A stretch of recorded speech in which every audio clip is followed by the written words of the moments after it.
ফরেক্স মার্কেটে New Zealand dollar একটি ভালো কারেন্সি পেয়ার, বেশ ভালো মুভমেন্ট করে, প্রচুর লেনদেন হয়, কিন্তু আমরা অনেকেই সেটা জানি না। এটি একটি মেজর কারেন্সি পেয়ার। এখানে অন্যান্য কারেন্সি পেয়ারের তুলনায় বেশ নির্ভরযোগ্যভাবে ট্রেড করা যায়। হঠাৎ করে কোনো ফ্লাকচুয়েশন করে না, হাই ভলাটিলিটি নাই, কিন্তু চমৎকার স্মুথলি সে মুভমেন্ট করে, অর্থাৎ এখানে প্রচুর লেনদেন হয়। আমরা সেটা জানি না, তাই নিউজিল্যান্ড ডলারের দিকে আমরা অনেকেই তাকাই না, কিন্তু এটি একটি ভালো, প্রফিটেবল এবং নির্ভরযোগ্য কারেন্সি পেয়ার বলবো আমি। আমি সবসময় নিউজিল্যান্ড ডলার অ্যানালাইসিস করি যখনই এখানে কোনো বেয়ারিশ বা বুলিশ মোমেন্টাম দেখি, তখনই আমি এখানে ট্রেড করার চেষ্টা করি। আপনারাও আমার সাথে সাথে অ্যানালাইসিস করুন, দেখুন এখানে কোনো ট্রেড করা যায় কিনা। গতকালকে অন্যান্য কারেন্সি পেয়ারের মতো নিউজিল্যান্ড ডলারে বেশ বেয়ারিশ মোমেন্টাম হয়েছে।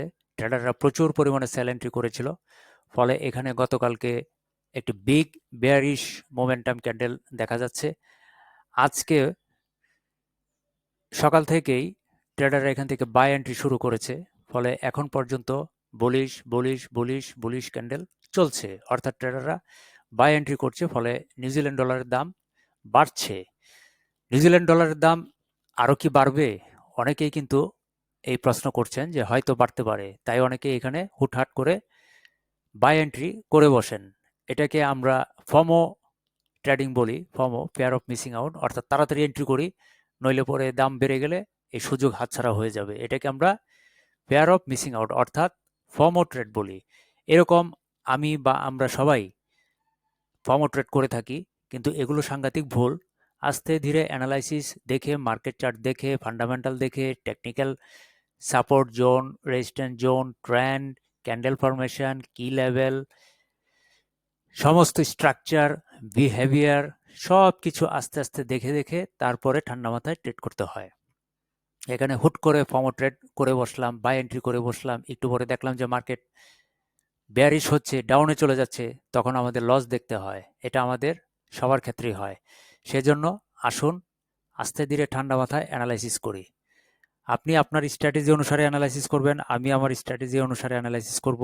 আমার অ্যানালাইসিসের সাথে আপনার অ্যানালাইসিস মিলাবেন, যাচাই বাছাই করবেন। যদি আমার অ্যানালাইসিস আপনার অ্যানালাইসিসের সাথে মিলে যায়, কেবলমাত্র তখনই ট্রেড করার সিদ্ধান্ত নেবেন। আর যদি মিলে না যায়, তখন ট্রেড নেবেন না, কারণ প্রফিট হোক বা লস হোক, সেটা আপনারই কাঁধে থাকবে। লসের ট্রেড কখনো করার চেষ্টা করবেন না, করলে প্রফিটের ট্রেড করবেন, নতুবা লসের ট্রেড করবেন না। আসুন দেখি এখানে একটি প্রফিটেবল ট্রেড করার সুযোগ আছে কিনা। আমি আমার স্ট্র্যাটেজি মতে এখানে অ্যানালাইসিস করছি, দেখে নিন আমি কিভাবে অ্যানালাইসিসটি করি। আস্তে আস্তে এভাবে শিখতে পারবেন। এখানে যেহেতু প্রচুর পরিমাণ বেয়ারিশ মোমেন্টাম হয়েছিল, তাই ট্রেডাররা এখান থেকে নতুন করে বাই এন্ট্রি করছে। আমার স্ট্র্যাটেজি অনুসারে এখানে একটি রেজিস্ট্যান্স জোন আছে। যদি এই রেজিস্ট্যান্স জোনটি বর্তমান রানিং ক্যান্ডেলটি দিয়ে একটি ফুল বডি ক্যান্ডেল দিয়ে বুলিশ মোমেন্টাম না করে এবং এই রেজিস্ট্যান্স জোনের নিচেই যদি রিজেক্ট করে বা টেস্ট করে বা উইক তৈরি করে, তাহলে আমার ধারণা ট্রেডাররা এখান থেকে সেল এন্ট্রি শুরু করবেন, ফলে নতুন একটি বেয়ারিশ মোমেন্টাম দেখতে পারবো। তাই আমি এখানে একটি সেল টার্গেট দিয়ে রাখছি। আমি সেল মোডে আছি। এখানে একটি সাপোর্ট আছে, এই সাপোর্ট জোনে প্রাইস চলে আসবে বলে আমি ধারণা করছি আমার স্ট্র্যাটেজি অনুসারে। আপনারা আপনাদের স্ট্র্যাটেজি অনুসারে মিলিয়ে দেখুন, আপনারা কি বুলিশ মোডে যাবেন না সেল মোডে যাবেন। মার্কেট কি পরবর্তীতে বুলিশ প্রেডিকশনে যাবে নাকি বেয়ারিশ প্রেডিকশনে যাবে, দেখতে থাকুন। আর আমি আমার টার্গেট এখানে আপনাদের সামনে সেট করে দিলাম। পরবর্তী অ্যানালাইসিস দেখে আরও কিছু শেখার চেষ্টা করুন। ধন্যবাদ।